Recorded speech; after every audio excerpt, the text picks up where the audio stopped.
Hi this is Prem. ఈరోజు మనం మాట్లాడుకునే టాపిక్ చూస్తారు ఫ్రెండ్స్. మీ మొబైల్ డేటా అనేది తొందరగా అయిపోతుందా, అది ఎందుకు అయిపోతుందని మీకు ఎప్పుడైనా డౌట్ వచ్చిందా? అది ఏదో కాదు, మన మొబైల్లో ఉన్న చిన్న చిన్న సెట్టింగ్స్ వల్ల మన మొబైల్ డేటా అనేది తొందరగా అయిపోతూ ఉంటుంది. ఆ మొబైల్ సెట్టింగ్స్ ఏందనేది ఈ ఫుల్ వీడియోలో ఎక్స్ప్లెయిన్ చేస్తాను. ఎక్కడ కూడా స్కిప్ చేయకుండా చూడండి, అప్పుడే మీకు వీడియో అనేది ఖచ్చితంగా అర్థమవుతుంది. మెయిన్గా చూసుకుంటే మన మొబైల్ రీఛార్జ్ అనేది, డైలీ డేటా రీఛార్జ్ అనేది 1.5 GB కానీ 1 GB 2 GB కానీ అలా చేసుకుంటూ ఉంటాము. దీనివల్ల ఏంటంటే ఆ 1.5 GB కాస్త సాయంత్రం కల్లా అయిపోతూ ఉంటుంది. రాత్రులు చూసుకునే ఏముండదు కాబట్టి నేను చెప్పి చిన్న సెట్టింగ్స్ ఆన్ చేసుకొని లేదా ఆఫ్ చేసుకొని మీ మొబైల్ డేటా అనేది సేవ్ చేసుకోండి ఫ్రెండ్స్. ఇప్పుడు నేను చెప్పే చిన్న సెట్టింగ్స్ చేసుకోవడం వల్ల ఏంటంటే మీ మొబైల్ డేటా అనేది తొందరగా అయిపోకుండా ఇంకా కొద్ది ఎక్కువ కాపాడుకునే దానికి అవకాశం ఉంటుంది ఫ్రెండ్స్. ఇంకెందుకు ఆలస్యం, వీడియోలోకి వెళ్ళబోయే ముందు మన ఛానల్ ఎవరైనా కొత్తగా చూస్తున్నట్టు సబ్స్క్రైబ్ చేసుకోండి. అలాగే పక్కన ఉన్న బెల్ ఐకాన్ నొక్కి ఖచ్చితంగా ఆన్ చేసుకుని సబ్స్క్రైబ్ చేసుకున్న వాళ్ళ మటుకు ఖచ్చితంగా లైక్ చేయడం మాత్రం మర్చిపోద్దు ఫ్రెండ్స్. మీరు లైక్ చేయడం కానీ షేర్ చేయడం వల్ల ఏంటంటే ఇంకొంతమందికి యూట్యూబ్ వాళ్ళు రికమెండ్ చేసేదానికి నా వీడియోస్ అనేది ఖచ్చితంగా అవకాశం అనేది ఉంటుంది. మీరు లైక్ చేయడం వల్ల ఏంటంటే నన్ను ఇంకొంచెం సపోర్ట్ చేసిన వాళ్ళు అప్పుడే నేను ఇలాంటి మంచి మంచి కంటెంట్తో మీ ముందుకు రాగలను ఫ్రెండ్స్. ఇంకెందుకు ఆలస్యం, వీడియోలోకి దీనికోసం ముందుగా మన ఫేస్బుక్ అకౌంట్ని ఓపెన్ చేసుకున్న తర్వాత పైన సెట్టింగ్స్లో 3 డాట్స్ మీద క్లిక్ చేసుకుని సెట్టింగ్స్ మీద క్లిక్ చేయండి. క్లిక్ చేసుకున్న తర్వాత కొంచెం పైకి స్క్రోల్ చేసిన తర్వాత మీడియా అని ఉంది కదా, దీని మీద క్లిక్ చేసుకొని ఇక్కడ చూడండి ఆప్టమైజ్డ్ అని ఉంది కదా, అది కాకుండా డేటా సేవర్. అండ్ ఇది ఎప్పుడైనా సరే మనము ఈ వీడియోస్ చూసేటప్పుడు ఏంటంటే 40 డేటా అనేది క్వాలిటీ అనేది తగ్గుతుంది. అప్పుడు మన వీడియో అనేది బాగా చూడొచ్చు, కానీ డేటా అనేది తక్కువ అవుతుంది. ఇప్పుడు చూడు కింద తర్వాత auto play, only mobile and wifi ఉంది కదా, మొబైల్ డేటా అండ్ వైఫై ఉంది కదా, అలా కాకుండా ఓన్లీ వైఫై. దీనివల్ల ఏంటంటే మనకి ఎప్పుడైనా వైఫై అందినప్పుడు మాత్రమే మన ఆటో ప్లే అనేది జరుగుతుంది. మన డేటా అనేది ఎక్కువ ఖర్చు కాకుండా ఉంటుంది.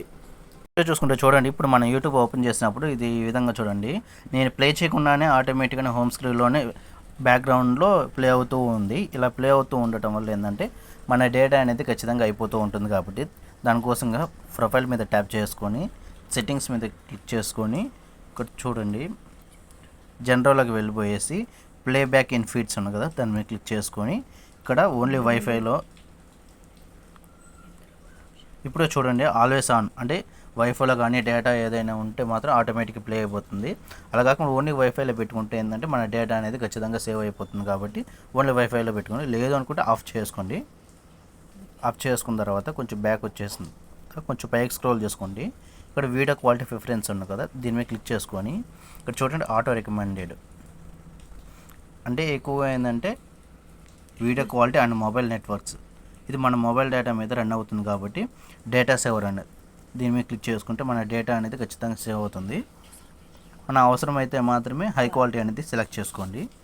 వీడియో క్వాలిటీ అండ్ వైఫై, ఇదేంటంటే మనకి అటో ఫ్రీగా వైఫై దొరుకుతుంది కాబట్టి హై క్వాలిటీలోనే పెట్టేసుకొని వీడియో అనేది చూసుకోవచ్చు.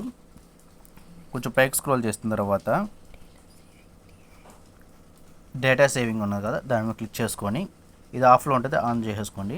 ఇక్కడ మాత్రం చూడండి అప్లోడ్ ఓవర్ వైఫై ఓల్డ్, దీని మటుకు డిసేబుల్ చేస్తుంది. ఇది ఎందుకంటే మనం ఎప్పుడైనా సరే యూట్యూబ్లో వీడియో అప్లోడ్ చేయాలనుకుంటే వైఫైలో ఉన్న మాత్రమే అప్లోడ్ అవుతాయి.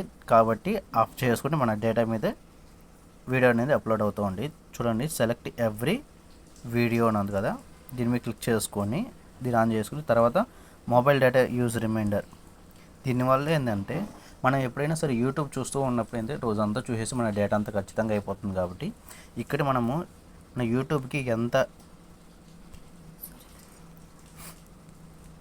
మనం ఎంతవరకు చూడాలనుకుంటున్నామో అంతవరకే ఇచ్చేసి ఓకే చేయండి.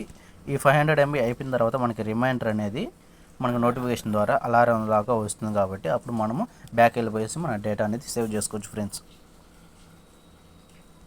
చూసుకుంటే డౌన్లోడ్స్ మీద ఆప్షన్ మీద క్లిక్ చేసుకొని ఇక్కడ చూడండి డౌన్లోడ్ క్వాలిటీ ఉన్నది కదా, దాని మీద ట్యాప్ చేయండి. ఒకసారి చూడండి ఇక్కడ చూడండి ఆస్క్ ఇచ్ టైం, ప్రతిసారి ఏంటంటే మనం ఎంత క్వాలిటీలో డౌన్లోడ్ చేసుకోవాలనేది మాత్రం ఇక్కడ సెట్ చేసుకోవచ్చు. లేదు అనుకుంటే మాత్రం నాకు మీడియంలో కావాలా లోలో కావాలనేది మీరు సెలెక్ట్ చేసుకోవడం వల్ల లోలో సెలెక్ట్ చేసుకుంటే మన డేటా అనేది ఖచ్చితంగా తక్కువ అనేది కన్జ్యూమ్ అవుతుంది. ఎప్పుడైనా సరే మన వీడియోస్ డౌన్లోడ్ చేయాలనుకుంటే ఓవర్ వైఫై ఉన్నది కదా, దాని మీద క్లిక్ చేసుకుంటే మన వైఫైలో ఉన్నప్పుడు మాత్రమే వీడియోస్ అనేది ఖచ్చితంగా డౌన్లోడ్ అవుతాయి. డేటా మాత్రం కన్జ్యూమ్ ఖర్చు అవ్వదు. అదే ఫ్రెండ్స్, ఎంత సింపుల్గా నేను చెప్పిన చిన్న చిన్న సెట్టింగ్స్ చేసుకోవడం వల్ల మీ మొబైల్ డేటాని ఏ విధంగా సేవ్ చేయాలో తెలుసుకున్నావు కదా. మరి ఇంట్రెస్ట్ వీడియోస్ వస్తాం, సబ్స్క్రైబ్ చేసుకోండి ఫ్రెండ్స్. సబ్స్క్రైబ్ చేసుకున్న వాళ్ళ లైక్ చేయడం మర్చిపోవద్దు.